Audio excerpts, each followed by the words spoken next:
Chozi letu la wana kijiji ni chozi la wanyonge. Kila siku tukio jipya. Kwa hiyo ndio maana tumekuja hapa na mwenzangu ili tuje tupate suluhisho kutoka kwako mwenyekiti. Unajua tulichokuja nacho hapa ni kitu cha msingi sana. Unajua mwenyekiti,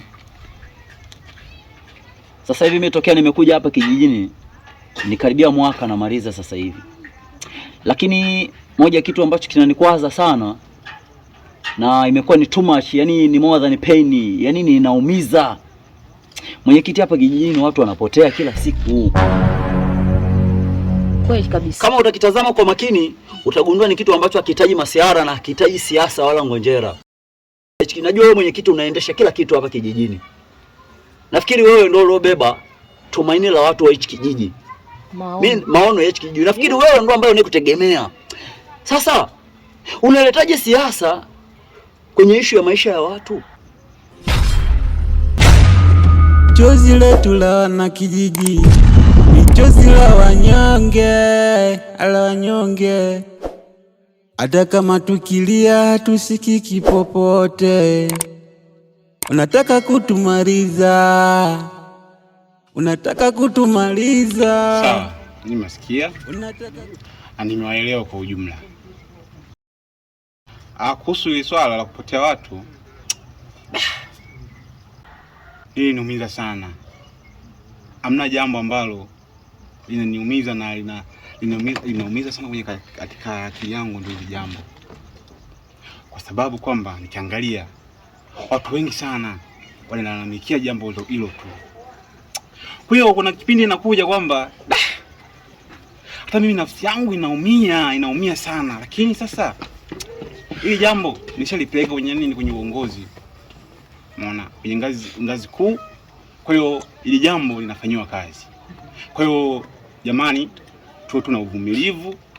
Hili jambo litafanywa kazi. Tusiwe na haraka jamani.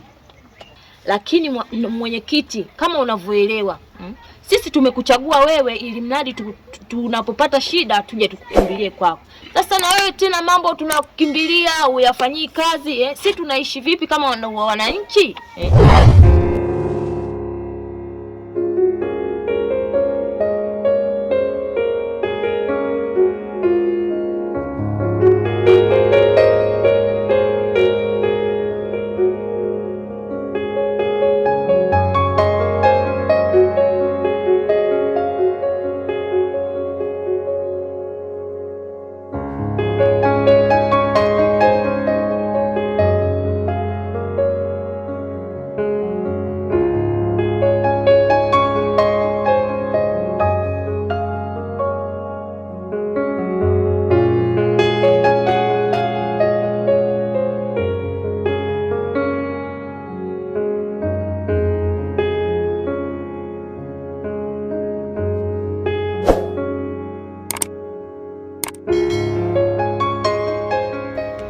Ni sumu ambayo nitafuna ndani kwa ndani mwenyewe sijijui. Nimekosea nini Zuu? Ulikuja kuniambia una matatizo, nikakupeleka kwa mganga. Kumbe unaenda kumua mdogo wangu. Kwa Ivani ni ndugu yako? Walikuwa unajua kama ni mdogo wangu? Mwenyekiti, wewe unahitaji, yani unaweza vipi kuleta siasa eti lipo kwenye mchakato nachunguza. Mimi takriban sasa hivi almost kama mwaka namaliza sasa hivi toka nimekuja hapa kijijini. Ndio. Ina maana mpaka mwaka unaisha watu wanakuletea matatizo, alafu wewe unasema lipo kwenye mchakato, nachunguza. Wewe unachunguza vipi wakati watu wanaendelea kufa? Alafu mwenyekiti, tambua wale ni watu, Alafu sisi limetokea juzi pale, tumekuja kukulalamikia wewe mwenyewe shahidi. Hawa tujaje hapa kukulalamikia. Jamani taratibu. Kama nimwambia hivi, hilo jambo kwamba si kwamba aliniumi. Inaniuma sana na inanitesa ndani ya moyo wangu. Lakini sasa ni serikali. Unajua kwamba kitu ukishaweka kwenye uongozi wa serikali au ukishakitia ndani ya serikali, lazima kinatiliwa mchakato, taratibu kinafanywa. Hivi mwenyekiti, labda nikuulize swali. Imagine kwamba watu wote itokee hivyo, anapotea huyu, anapotea huyu. Wao unasema alipo kwenye mchakato huku watu wanaisha. Mwisho wa siku hichi kijiji kitabaki hakina mtu. Wewe utakuwa mwenyekiti wa nani?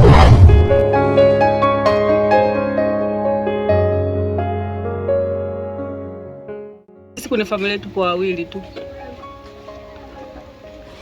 mimi na mdogo wangu. Mama amekufa, baba amekufa. Ivani ni baba yangu na Ivani mimi ni mama yake.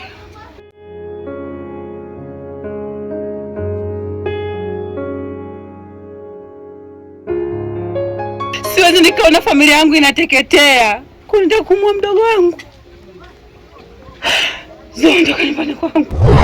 Wewe utamuongoza nani kwenye hiki kijiji? Afu wewe umekaa tu kimya. Kila siku watu wanapoteka katika mazingira ambayo hayaeleweki. At least ingekuwa ni ujambazi tungejua kwamba wanaoleta ujambazi ni kikundi fulani, sisi tungejua. Lakini hao watu jinsi wanapoteka katika mazingira ambayo hayaeleweki, yani unakuta mtu kakupitia tu hujui. Sasa wewe ukiwa kama mwenyekiti, ndio mtu wa kwanza unatakiwa kuwa kipaumbele cha kutetea maslahi ya kijiji chako. Hao wanaopotea ni watu ambao ndio watakao simamia maendeleo ya hiki kijiji. Ndio watakao tetea hiki kijiji. Vipi wewe unakaa kimya? Jamani, mbona tunakuwa hatuelewani? Nimwambieni hivi tufanye hivi. Uongozi nilikuwa na mimi mwenyekiti, niwapeni nyie tuone kwamba nyie mnafanyaje. Kwa sababu kwamba unamsikia huyu mwenyekiti huyu? Mimi simuelewi kabisa. Huko ni kushindwa majukumu yako. Yaani ukifikia hatua mpaka unaongea hivyo, huko ni kushindwa majukumu yako kwa sababu wewe unasemaje eti cheo changu mimi nikupe wewe? Kivipi yani? Ina maana wewe majukumu yako yamekushinda. Kinachotakiwa sio kususia kazi, kinachotakiwa ni kuangalia namna gani hawa watu tunawasaidia waishi katika amani. Alafu unasema nachunguza. Unachunguza nini? Huyu mimi nakwambia tu kweli. Huyu hapa, huyu ni mwenyekiti. Yaani kama mnamuogopa mumuogope nyinyi. Mimi nasema tu kweli. Nilikuja hapa na issue yangu ya kwanza, ananifahamu sasa hivi. Huyu mwenyekiti mimi nawaambia, huyu hana sifa ya kuwa mwenyekiti huyu.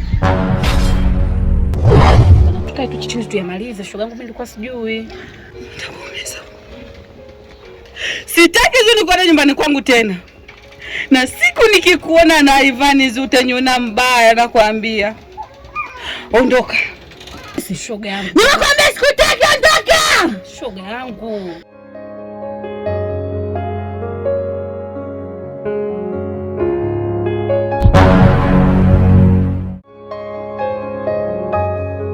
Nasema ndio sikudanganya, mimi binti ninamchukia. Ningekuwa nina uwezo wote, hiyo binti ningemfanya kitu chochote kibaya. Sitaki hata kumuona katika macho yangu.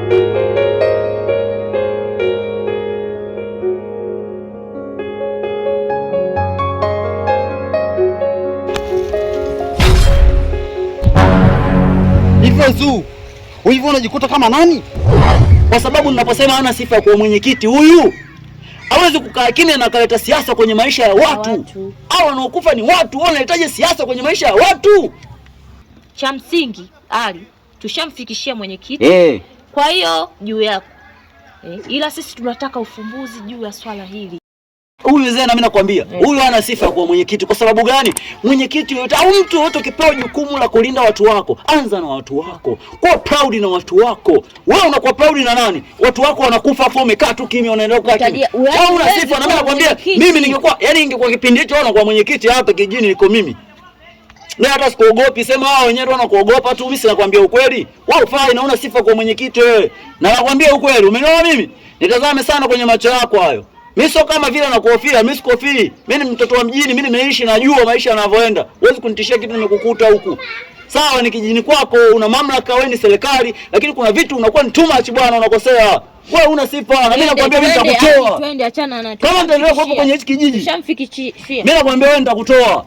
Wewe hapo wewe usikuwa mwenyekiti afu unashindwa kutetea maslahi ya watu wako wewe. Mwenyekiti gani wewe? Mimi nakwambia wewe umepitishwa na watu ambao hawaelewi nini maana hicho cheo chako. Maana ufai kwa mwenyekiti. Amchague nani? Amchague nani mtu mwenyewe huyu? Watu wanakufa wote lakini afu unasema nipo kwenye mchakato. Twende. Wewe ni serikali sawa, lakini wakati mwingine unapokosea lazima uangalie namna ya kutatua matatizo ya watu wa kijiji. Mambo gani unaleta bwana? Tunakula ugali tu hapo. Achana naye bwana.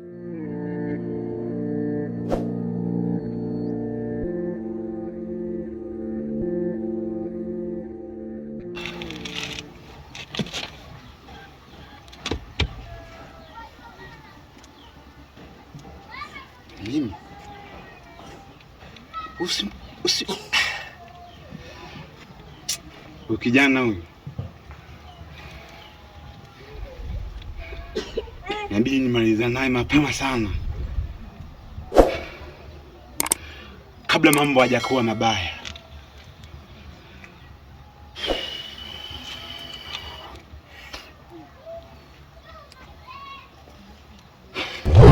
Cha upeo, mimi nimefanyaje?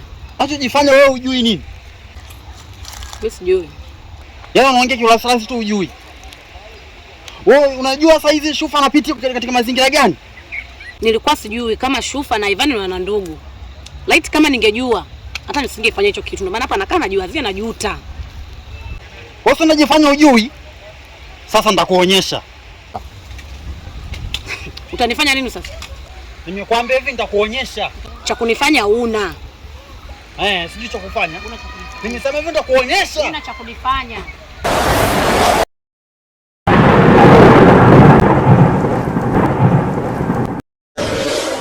Unataka kutumaliza. Unataka kutumaliza. Chino, dada. Unajua mdogo wangu unaweza kunishauri jambo. Jambo gani hilo dada? Na hili jambo ni mustakabali wa maisha yetu. Unajua wewe ni mtoto wa kiume. Japo ni mdogo wangu. Hata maandiko matakatifu yanasema watoto wa kiume wana akili sana na kichwa katika familia. Kwa hiyo najua utanishauri vizuri sana mdogo wangu. Bwana, jambo linalonitatiza mimi dada yako ni jambo la mahusiano. Ipo hivi. Mwenyekiti wa kijiji chetu ameniambia kwamba anahitaji kunioa.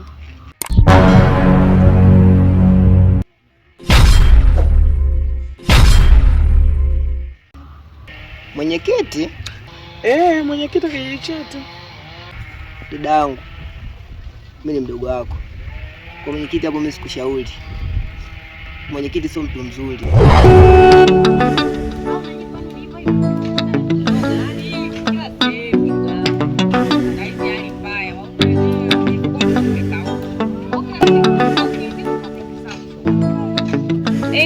Shogangu hapa leo nimekumbuka. Hapa yaani sijui nini kimenifanya nikumbuke. Mimi na wewe unazidi. Kiguu na njia kutembea na waume za watu. Sio vizuri, kitu unachokifanya hiko sio vizuri shogangu. Unavunja ndoa za watu. Amina Yatakukuta kukukuta. Amina wewe bwana huyu. Hayo yote hayo wewe ya nini? Utafuta hela, unawanyima wenzio maliziki majumbani humo. Sio vizuri shoga yangu. Kama unaona na faidi na wewe tembea nao. Upo shoga? Ni faidi nini? Haya wewe ndo mambo yako na kukanya shoga yangu, mambo haya hayakufai Amina, sio mazuri. Bwana umwambie wewe shoga yangu. Mimi kila siku naimba na yeye. Nimechoka. Na sultani bwana tu mlivyomwambia ukweli mama upunguze. Na wewe hujulikani hapa kijijini ndio unatembea na umeza watu. Kwani unamsema mwenzio hivi? Bora ufunge hilo domo. Jamani, shauri yao. Yatakaya yakuta na yawakute. Watajua wenyewe. Hivi jamani, hii hali mnayoiona hapa kijijini na nyinyi kwenu ni hivyo hivyo? Maana kwangu imekuwa ni hali ngumu sana. Na kipato changu na mume wangu kimekuwa kigumu. Maana utafutaji hapa kijijini yaani umekuwa mgumu sana kwa sababu ya matatizo yanayotokea hapa kijijini. Au wenzangu mnaonaje upande wenu? Mwenzangu, hali ni mbaya kwetu sote. Na sisi tunateseka hivyo hivyo. Hali ni mbaya, hatuelewi tufanyeje. Unaona si mavisambu kama haya. Tunachoka kula mavisambu kila siku. Tunashindwa hata kupata vidagaa kidogo.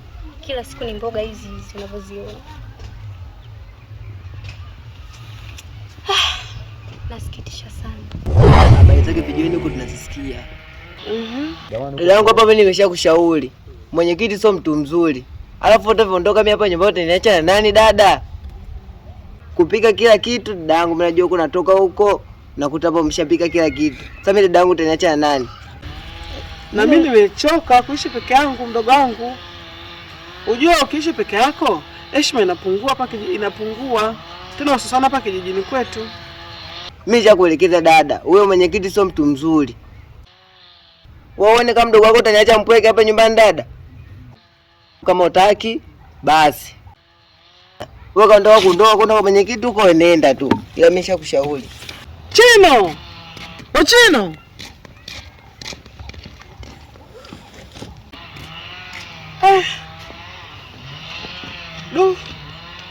Sasa makubwa. Sasa mimi naongea nani tena kama ndo Chino mwenye kaondoka?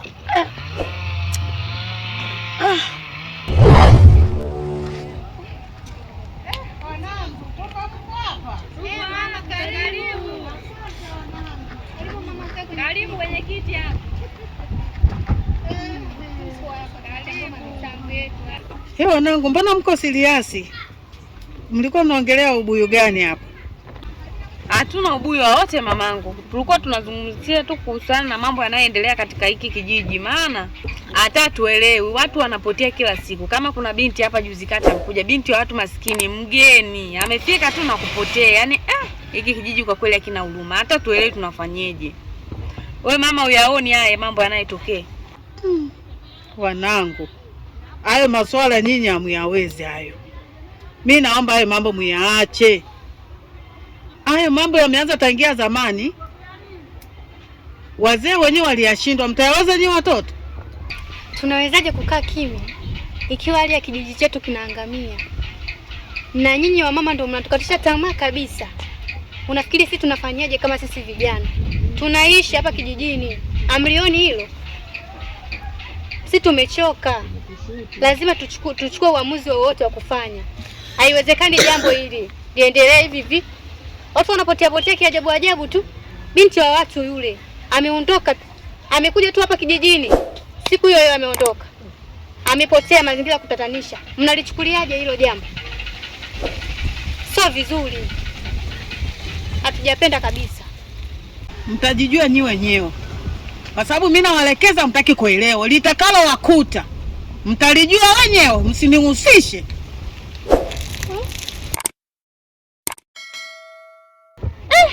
Huyu mbibi ni anaongea maneno yake ya ajabu baada ya kutusapoti sisi kupitia hii hali ya kijijini chetu hapa. Yeye anakuja na anatutishia sisi. Tufanyaje ndugu zangu? Sijui na yeye anahusika kwenye hilo jambo, maana kwa nini alipingi? Ndo hapo sasa. Yaani hata simuelewi huyu bibi. Na yeye inawezekana na yeye yupo kwenye huo mkumbo. Sasa hapa tunafanyaje ndugu zangu? Yaani hapa nibidi tufanye tuende kwa mwenyekiti. Manufaa yako. Kwa manufaa yako. Kwa faida zako. Kwa faida zako.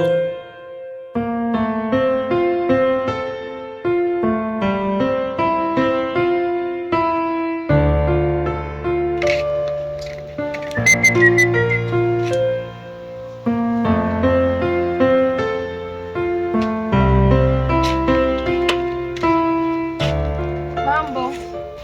Poa. Vipi? Kwema lakini? Uko nakotoka safi lakini sio safi, na shida nayo. Shida gani? Ali, mimi nimekuja hapa, cha kwanza nasema asante kwa sababu tumejaribu kumtafuta ndugu yangu na kuonyesha ushirikiano, nasema asante. Lakini nimeamua nije kukuambia kwa sababu wewe hapa kijijini ni mtu wangu wa karibu na umenionyesha ushirikiano tangu Blantina aonekane mpaka saa hizi. Kwao nimekuja kukushirikisha, nikaona sio niende moja kwa moja nyumbani nije kukushirikisha. Kwao hivyo. Lakini mimi tulitoka tunaenda kwa mwenyekiti. Tunaenda kwa mwenyekiti, tumemwambia kuhusu ili naloendelea, na mwenyekiti kasema ametuhakikishia kabisa atakuwepo bega na sisi tumpate ndugu yetu. Mimi nasema asante. Okay, sawa, hamna shida. Lakini mmefanya vizuri. Mimi sidhani kama kwenda kwa mwenyekiti eti ndio mnaweza mkapata suluhisho la hili tatizo.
Nimekuita hapa, kuna wapuuzi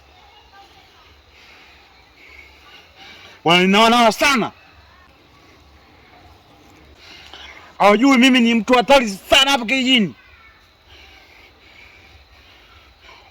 Wanataka kunishusha heshima yangu. Kwa nini? Kwa sababu almost saizi kama mwaka na nusu hayo matukio yanatokea mara kadhaa sana, na hao watu wanapotea sana.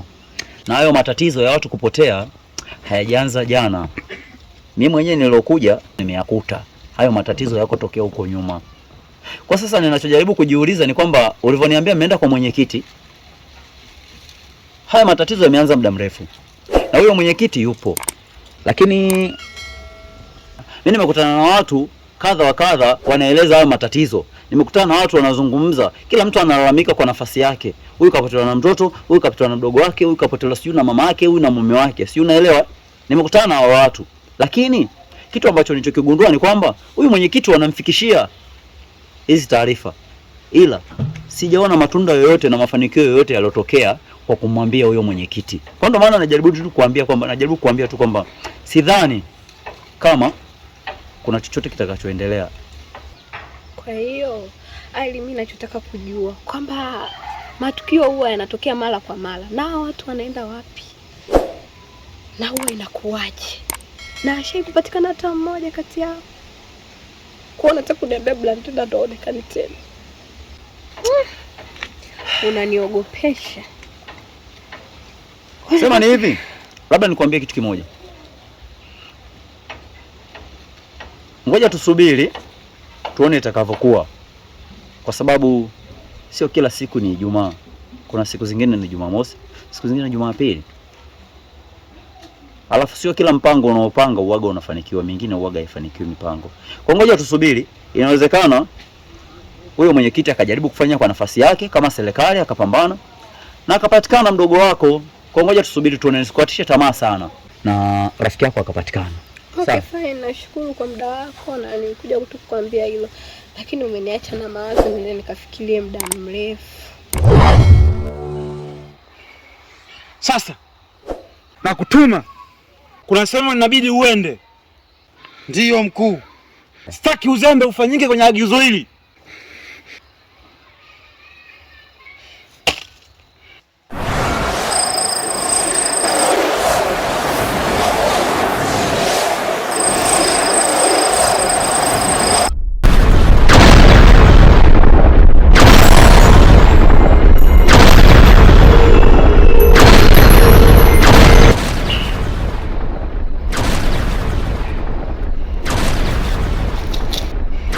Umemwona yule?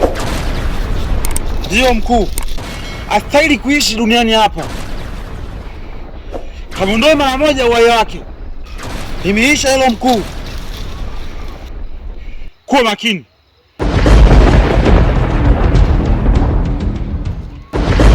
Ndiyo mkuu. Potea.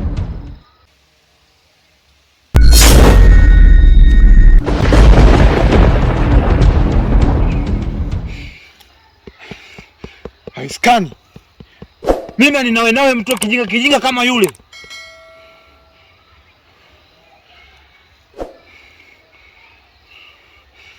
Atakiona.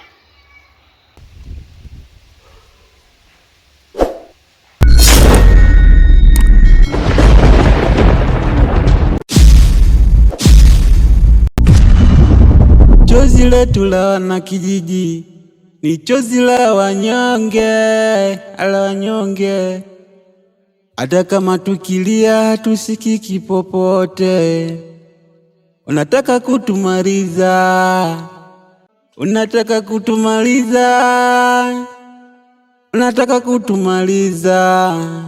kwa manufaa yako,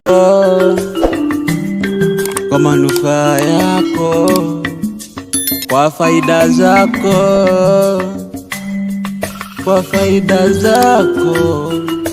kwa manufaa yako,